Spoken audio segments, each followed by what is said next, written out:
कि नई जो मेरिट लिस्ट है उसको 3 महीने के भीतर जारी करना है। तो सरकार को भी ये बड़ा झटका लगा है, आपको बता दें। और इसी को लेकर देखिए अभ्यर्थियों ने तमाम सवाल भी खड़े किए थे और आज हम इसी पर चर्चा करने वाले हैं। हमारे साथ तमाम मेहमान जुड़ गए हैं। मैं मेहमानों का परिचय करवा देती हूँ। देखिए आपको बता दें कि योगेश त्यागी हमारे साथ जुड़ गए हैं, जो कि जूनियर शिक्षक संघ से हैं, और हमारे साथ जुड़े हुए हैं कृष्णचंद, शिक्षक अभ्यर्थी हैं ये, और हमारे साथ सहयोगी संजय चौहान जुड़ गए हैं। तो योगेश त्यागी जी, बहुत बहुत स्वागत है। सबसे पहले मैं आपसे शुरुआत करूंगी।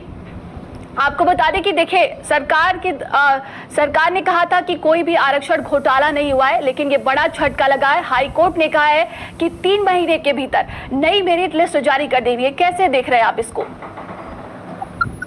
मंत्री जी, बहुत बहुत धन्यवाद इस मुद्दे पर बात करने के लिए।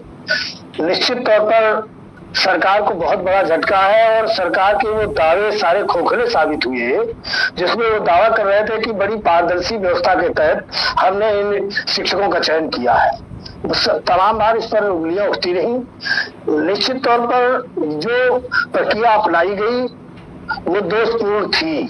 अगर दोषपूर्ण न होती तो आज माननीय न्यायालय द्वारा ऐसा निर्णय न जारी किया जाता। साथ ही जो सरकार ने पूर्व में या विभाग ने जो भी नियम कानून बनाए, अगर इन नियम कानूनों को चयन से पहले ही स्पष्ट कर देती तो आज ये स्थिति का सामना नहीं करना पड़ता। क्योंकि अगर आप अपने एजेंडे को छुपा करके कोई निर्णय लेंगे तो निश्चित तौर पर आगे समाज के सामने और पूरे देश और प्रदेश के सामने शर्मसार होना पड़ेगा।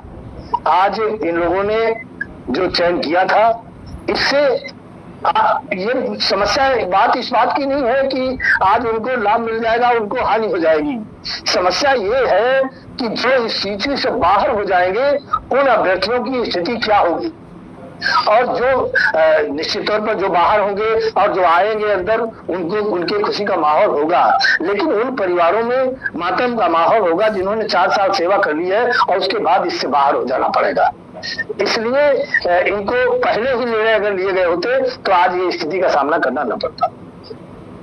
जी बिल्कुल। कृष्णचंद जी हमारे साथ जुड़े हुए हैं। कृष्णचंद जी, आप देख रहे होंगे हाईकोर्ट की तरफ से ये बड़ा आदेश दे दिया गया है कि उन्होंने कहा है कि 3 महीने के भीतर लिस्ट जारी कर देनी है।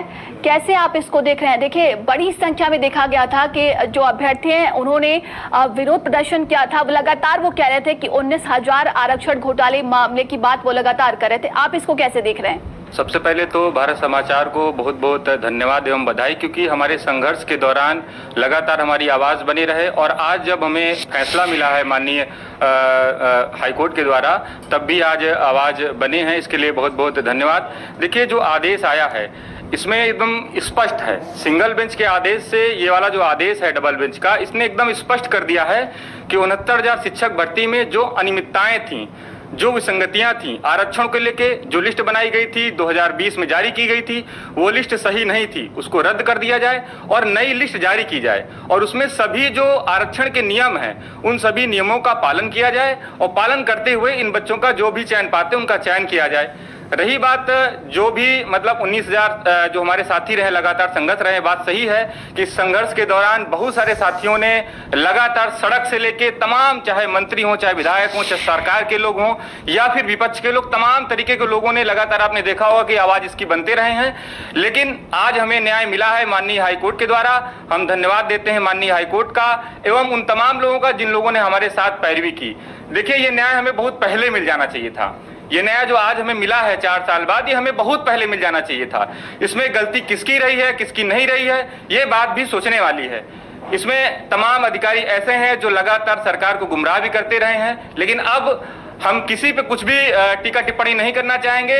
हम सहर्ष स्वीकार करते हैं इस डबल बेंच के आदेश को, हम इसको मानते हैं और विनम्र निवेदन करते हैं माननीय सरकार से, माननीय न्यायप्रिय मुख्यमंत्री योगी आदित्यनाथ जी से कि आप लगातार आप कहते रहे हैं कि अभी मामला कोर्ट में पड़ा है, जो भी निर्णय आएगा उसको हम लागू करने में देरी नहीं करेंगे। अभी हाल ही में आपने देखा होगा विधानसभा का जब सत्र चल रहा था तब भी वहां पर आवाज उठी, तो माननीय हमारे जो शिक्षा मंत्री जी हैं, बेसिक शिक्षा मंत्री जी हैं संदीप सिंह, उन्होंने भी कहा था, माननीय संदीप सिंह जी ने भी कहा था कि जैसे ही आदेश आएगा माननीय कोर्ट का तुरंत हम उसको पालन करेंगे। हम उनसे भी निवेदन करेंगे आज इस मौके पर कि आपसे निवेदन है कि हम लोगों की पीड़ा समझें। हम लोग 4 साल से लगातार संघर्षरत रहे हैं, साथ साथ इतनी समस्याओं के साथ ऐसे ऐसे लोग हैं कि आपको ऐसी मतलब तमाम लोग आपके पास गए होंगे, जो लोग आपको बताया होगा कि हमारे पास तमाम समस्याएं हैं। वो बच्चे जिनके पास ऐसी समस्याएं, जिनके पास मतलब मैं हमारे साथ संघर्ष रहे लड़के जो इको गार्डन में आप देखे होंगे, मैं भारत समाचार लगातार जाता रहा है, उन्होंने भी आवाज उठाई है कि इतनी चाहे ठंडी हो, चाहे बरसात हो, चाहे गर्मी हो, हर चीज हम लोगों ने झेल कर लगातार आवाज उठाई, लेकिन माननीय हाईकोर्ट ने आज हमें फैसला दिया है।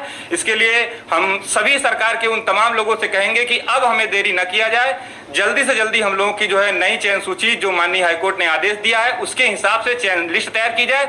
एक बात और निकल के आ रही है इस आदेश में, जो लगातार अभी आप डिबेट में सामने आएगी, लेकिन उससे पहले ही हम स्पष्ट कर देना चाहते हैं कि इसमें कहा जा रहा है कि नई लिस्ट बनेगी, जो लोग नौकरी कर रहे हैं वो तमाम हजारों लोग बाहर हो जाएंगे। देखिए, आप उनको तो आप लोग सोच रहे हैं, लेकिन इन तमाम 4 साल तक संघर्ष कर रहे हैं, जो सड़कों पर तमाम लोग ऐसे रहे जो हॉस्पिटलाइज हुए हैं, ऐसे लोग जो मानसिक प्रताड़ना झेले हुए हैं, जिनका मतलब वो माइग्रेन का शिकार हुए हैं, तो ऐसे लोगों के लिए भी सोचना चाहिए कि ऐसे जो ओबीसी और एससी के अभ्यर्थी जिनके यहाँ तमाम आर्थिक समस्याएं हैं, तमाम जो है उनके यहाँ बीमारियां घरों में हैं, उनके माता पिता समस्याओं से ग्रसित हैं, इसलिए उनके लिए भी सोचें। लेकिन तब भी हम लोगों ने इस लड़ाई के दौरान जो भी लोग नौकरी कर रहे हैं, गलत तरीके से चयन पाए हों या सरकार की गलती की वजह से पाए हों, उन लोगों के खिलाफ हमने कभी भी कोई तो रिटर्न सबमिशन दिया है, ना उनके खिलाफ कभी भी हम लोग गए हैं। आज भी उनके लिए हम माननीय सरकार से कहते हैं कि आपके पास अभी भी पावर है, आप चाहें तो उनके लिए कैबिनेट से कोई एक नियम बना के उन लोगों को भी आप रख सकते हैं, उनको बाहर नहीं करना पड़ेगा, जैसा कि सिंगल बेंच के आदेश में आपको डायरेक्शन मिला था, तो ये भी आप कर सकते हैं। ठीक है, हमारे साथ देखिए पिछड़ा वर्ग आयोग से प्रवक्ता पूनम यादव जी जुड़ गई हैं। पूनम जी, बहुत बहुत स्वागत है आपका भारत समाचार में।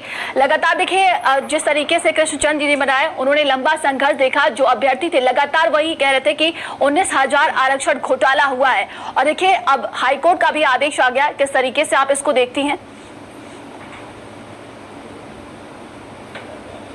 हेलो जी पूनम जी, मेरी आवाज आप तक पहुंच रही है क्या? जी, सबसे पहले तो मैं भारत समाचार को बहुत बहुत धन्यवाद देती हूँ। जब भी हम धरने पे गए या अपनी बात रखने के लिए, भारत समाचार हमेशा आया और अपना पूरा लाइव कवरिंग किया हमें, और हमें न्याय के लिए उतना ही संघर्ष किया जितना हम अभ्यर्थियों ने किया है, और हमारी बात को सत्ता तक पहुंचाने का पूरा प्रयास किया। इसके लिए बहुत बहुत धन्यवाद। और मैं ये बोलना चाहती हूँ, आज हमारे लिए बहुत खुशी का दिन है। जब कोर्ट का ऑर्डर अपलोड हुआ तो हम लोग बहुत खुश हुए कि हमने जो 5 साल से संघर्ष किया है उसके लिए हमें न्याय मिला, और हमें उम्मीद भी थी कि न्यायपालिका हमें आने वाले समय में जरूर न्याय देगी। कहीं ना कहीं हम लोग कहते रहे कि इसमें आरक्षण का घोटाला हुआ है, बेसिक शिक्षा नियमावली 1981 और आरक्षण नियमावली 1994 का